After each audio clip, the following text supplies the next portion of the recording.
இந்த கட்சிகளின் ஆட்சி, அதிலிருந்து ஒரு மாற்றம். மாறி மாறி இரண்டு பெரும் திராவிட கட்சிகள், ஒன்னு திமுக, இன்னொன்று அண்ணா திமுக, ரெண்டு கட்சிகள் 60 ஆண்டுகளாக மாறி மாறி நம்மை ஆட்சி செய்திருக்கிறார்கள். இது ரெண்டும் வெவ்வேறு கட்சி என்று என் அன்பு மக்கள் கருதுகிறார்கள். அது இல்லை, இரண்டும் ஒரே கட்சி தான். அவர்களுக்கு கொடியிலே வண்ணம் மாறும், கொள்கையிலே எண்ணம் மாறாது. காங்கிரஸ் கட்சியும் பாரதிய ஜனதாவும் ஒரே கட்சி தான். அவர்கள் கதர் கட்டின பாரதிய ஜனதா, அவர்கள் காவி கட்டின காங்கிரஸ். ரெண்டு பேருக்கும் வேறுபாடு கிடையாது. காங்கிரஸ் கட்சியினுடைய வெளியுறவு கொள்கை என்ன? ஒன்றுதான். பாரதிய ஜனதா கட்சியின் வெளியுறவு கொள்கை என்ன? அதேதான். காங்கிரஸ் கட்சியினுடைய பாதுகாப்பு கொள்கை என்ன? பாரதிய ஜனதா கட்சியின் பாதுகாப்பு கொள்கை என்ன? ரெண்டும் ஒன்றுதான். காங்கிரசின் பொருளாதார கொள்கை என்ன? அதே தனியார் மயம், தாராளமயம், உலகமயம். அதேதான் பாரதிய ஜனதா கட்சியின் பொருளாதார கொள்கை. அவர்களுடைய கல்விக் கொள்கை என்ன?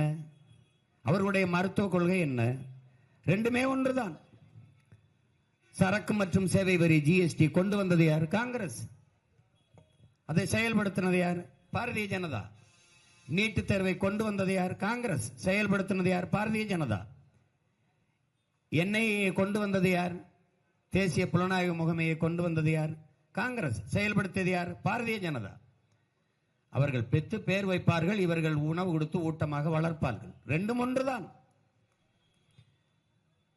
என் அன்பு சொந்தங்களே, கச்சத்தீவை எடுத்துக் கொடுத்தது யார்? காங்கிரஸ். கொடுக்கும் போது இந்த நாட்டில் ஆட்சியில் இருந்தது யார்? திமுக. அதை எதிர்த்து பேசி தடுக்காமல் இருந்தது யார்? இவர்கள் தான். கச்சத்தீவை கொடுக்கும் போது இந்திய நாடாளுமன்றத்திலே ஒரே ஒரு வீரமகன் தான் எதிர்த்து பேசிய நம்முடைய தாத்தா மூக்கையா தவிர மட்டினாவுக்கு கொடுத்து நாட்டிற்கு பெரிய வரலாற்று துரோகத்தை செய்தது போல நீங்கள் கச்சத்தீவை கொடுத்து இந்த நாட்டு மக்களுக்கு, குறிப்பாக என்னுடைய ராமநாதபுரம் தொகுதியை சார்ந்த மீனவ மக்களுக்கு பெருந்துரோகத்தை செய்கிறீர்கள் என்று பேசியவன் அவன் ஒருவன் தான். கல்வி மாநில உரிமை, அதை எடுத்துக்கொண்டு போனது யார்? இந்திய ஒன்றிய அரசியலின் பட்டியலுக்கு பொது பிரிவுக்கு கொண்டு போனது யார்? காங்கிரஸ். அம்மையார் இந்திரா காந்தி எடுத்துக்கிட்டு போகும்போது வேடிக்கை பார்த்து இருந்தது யார்? இதே திமுக. அவன் எல்லாத்தையும் எடுத்துக்கொண்டு போவான், இவர்கள் வேடிக்கை பார்த்துக் கொண்டிருப்பார்கள். ஏன்? அற்ப பதவிக்காக ஆட்சியை கலைத்து விடுவார்கள் என்ற அச்சத்திலே வேடிக்கை பார்த்துக் கொண்டிருப்பார்கள். எடுக்கும் போது தடுக்காமல் இருந்துவிட்டு இப்போது கல்வியை மாநில உரிமைக்கு கொண்டு வருவோம் என்று பேசி ஏமாற்றுவார்கள். கச்சத்தீவை கொடுக்கும் போது தடுத்து போராட நிறுத்தாமல் விட்டுவிட்டு இப்போது கச்சத்தீவை மீட்க போராடுவோம் என்று பேசுவார்கள். தொடர்ச்சியாக 18 ஆண்டுகள் இந்திய அமைச்சரவையிலே இருந்த கட்சி திமுக. அப்போதெல்லாம் கல்வியை மாநில பட்டியலுக்கு கொண்டு வராமல், அப்போதெல்லாம் கச்சத்தீவு மீட்பு பற்றி பேசாமல் இவர்கள்தான். இந்த கட்சிகளில் என்ன வேறுபாடு கண்டீர்கள்? என்ன வேறுபாடு கண்டீர்கள்? பாரதிய ஜனதா பாபர் மசூதியை இடிக்கும், காங்கிரஸ் இடிக்க அனுமதிக்கும். என் அன்பு சொந்தங்களை, அருமை பெற்றோர்களை, குத்தி கொலை செய்வன் குத்துவதற்கு வசதியாக பிடித்துக் கொள்பவன் எவ்வளவு ஆபத்தான அயோக்கியன் என்பதை அறிவு சமூகம் சிந்தித்து பார்க்க வேண்டும். அந்த வேலையை செய்தது காங்கிரஸ். என்ன மாறுதலை கண்டீர்கள் இவர்களிடத்திலே? என்ன செய்தார்கள்? ஒரு மாறுதல். விடுதலை பெற்ற இந்தியாவில் 80 ஆண்டுகள், 60 ஆண்டுகளாக 60 ஆண்டுகளுக்கு குறைவில்லாமல் ஆண்டது காங்கிரஸ். இந்த நாடு பற்றிருக்கிற ஏழ்மை, வறுமை, கொண்டிருக்கிற ஏழ்மை, வறுமை, வேலையில்லா திண்டாட்டம், பசி, பட்டினி எல்லாவற்றுக்கும் பொறுப்பேற்க வேண்டியவர்கள் இவர்கள் தான். தமிழ்நாட்டிலே திமுக ஆட்சியில் சாராயம் இருக்கும், டாஸ்மாக். அதிமுக ஆட்சியில் மூடப்படுமா? இருக்காது. இங்கே ஊழல் லஞ்சம் இருக்கும், அதிமுக ஆட்சியில் ஊழல் லஞ்சம் இருக்காதா? இருக்கும். அதேதான். இங்கே கொலை கொள்ளை நடக்கும், அங்கேயும் கொலை கொள்ளை. இவர்கள் ஆட்சியிலே அண்ணா பல்கலைக்கழகத்திலே யாரு கேட்கிறது? இந்த கூட்டத்தில் யாரு கேட்பது? யாரு கொடுப்பது? என்ன நீ ராஜராஜ சோழ பரம்பரை, உன் பரம்பரை சொத்து விட்டு நீ சொத்தை வித்து விட்டு கொடுக்கிறாய்? யாரு காசிலே கொடுக்கிறாய்? அறிவு சமூகம் சிந்திக்க வேண்டாமா? ஒரு நரி நாடாள துடிக்கிறது. அப்போது ஆடுகளை முன்னே கூட்டி வைத்துக் கொண்டு ஆடுகள்கிட்ட ஓட்டு கேட்கிறது. என்னை வெள்ள வைத்து அமைச்சராக்கி விட்டீர்கள் என்றால் நான் உங்களுக்கு குளிர்காலத்திலே போர்வை தருகிறேன் என்கிறது. ஆஹா, இவன் வந்தால் போர்வை தருவான் போல இருக்கு என்று ஓட்டை போட்டு முதலமைச்சராக்கி விடுகிறார்கள். அந்த நரி வந்தவன போர்வை கொடுக்கறேன்னு சொல்லிட்டேன்ல, போர்வை செய்யணும்னு ஆட்டு தோலை உரிக்குது. என்னடா தோலை உரிக்கிறேன், அப்புறம் எங்க இருந்து போர்வை கொடுக்கிறது? உங்க தோலை உரிச்சு தான் கொடுக்கணும்னு.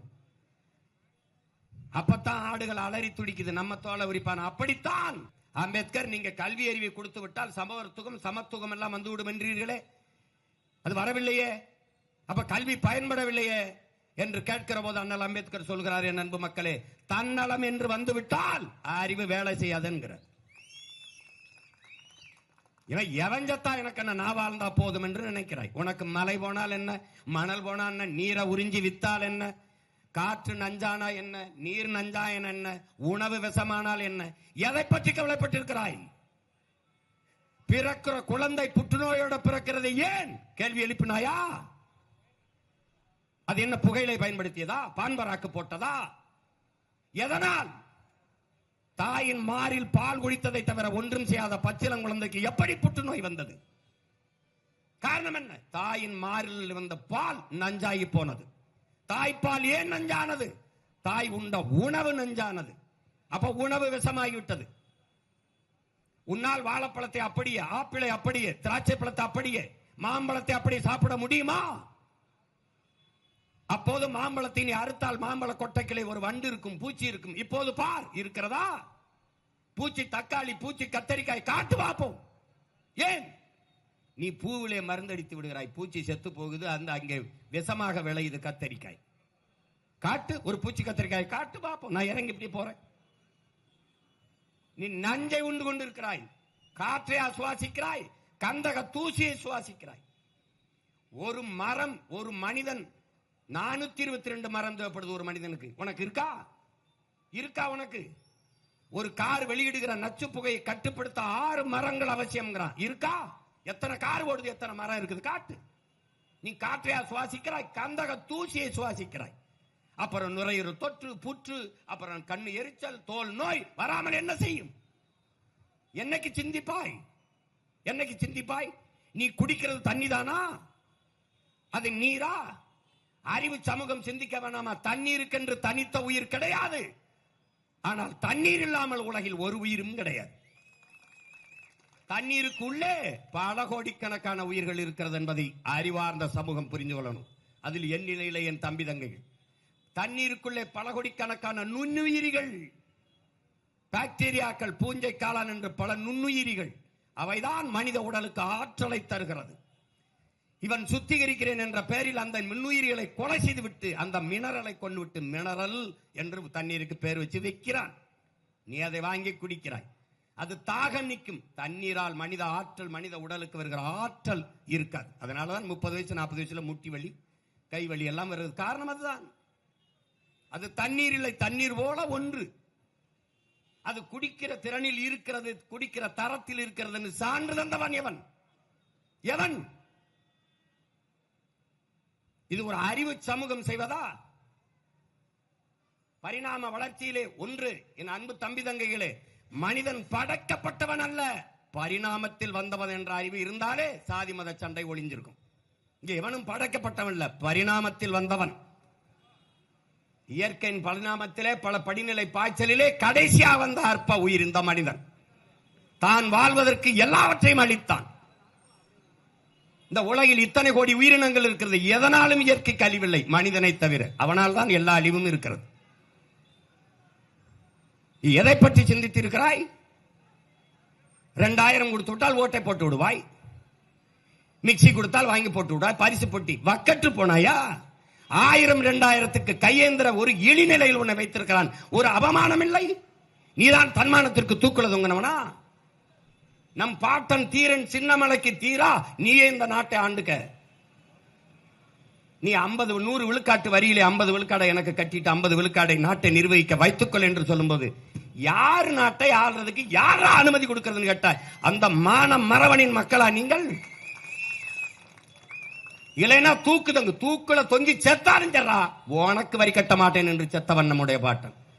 அந்த பரம்பரையில் வந்தவனா நீ 1000 500க்கு கையேந்தி நிற்கிறாய்?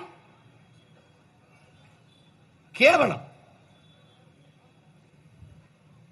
இதெல்லாம் தன்மானமிக்க அறிவு சமூகம் செய்யற செயலா? ஒருத்தன் கேள்வி கேட்கிறியா? இலவசம் கொடுக்கிறியா? அதுல இழக்கிற பணத்தை எப்படி எடுக்கிறாய்? அதை மட்டும் கேள். எங்கிருந்து எடுக்கிறாய்? எங்கிருந்து எடுக்கிறாய்? இலவச பஸ் ஓட்டுறிய? இலவசமா பஸ் எவன் கேட்டது? தரமா ஓட்டுறியா பஸ்? ஒரு நாடு எப்படி இலவசமா பேருந்து ஓட்டிக்கிட்டே இருக்கும்? எப்படி ஓட்டும்? ஓட்டுநருக்கு சம்பளம் எங்கிருந்து கொடுப்பான்? நடத்துனருக்கு சம்பளம் எங்கிருந்து கொடுப்பான்? எரிபொருள் எங்கிருந்து போடுவான்? சரி, புதிய பேருந்து எங்கிருந்து வாங்குவான்? அறிவு இருக்கிறவன் செய்யற ஆட்சியாது இது செய்வானா? சொல்லு. ஒரு தற்சார்பு நிலையை தன் மக்களுக்கு கொடுக்கிறானா பாரு. அவனே மடிக்கணினி வாங்கிக்கலாம், அவனே மிதிவண்டி வாங்கிக்கலாம், அவனே பொங்கலுக்கு வேட்டி சேலை வாங்கிக்கலாம், அவனே அரிசி பருப்பு வாங்கிக்கலாம் என்று அந்த வேலையை கொடுத்து, வருவாய் பெருக்கத்தை கொடுத்து, அவனே தற்சார்போடு பெருமையாக வாழ்கிற வாழ்க்கையை கொடுக்கிறவன் தான் தலைவன். எல்லாத்துக்கும் கையேந்து. இது ஒரு கேவலம். நான் கையேந்திரேன் பிச்சை. நம்ம எல்லாரும் நாடே சேர்ந்து கையேந்திரம் இலவசம். இது ஒரு பேர் இதுக்கு இவங்க வச்சிருக்கிறது. என்னைக்கு மாற்றுவது? எதிலிருந்து மாற்றுவது? எது மாற்று? அரசு பள்ளிக்கூடத்தை விட தனியார் பள்ளிக்கூடம் உயர்ந்ததாக இருக்கிறது, தரமாக இருக்கிறது. இப்போ இந்த அரசு தனியார் பள்ளிக்கூடத்தை விட அரசு பள்ளி கல்லூரி தரமாக இருக்கிறது. அதான்டா மாற்று. இதிலிருந்து மாற்று. அரசு மருத்துவமனையை விட தனியார் மருத்துவமனை சிறப்பாக இயங்குது. நல்ல தரமான மருத்துவம் இல்லை.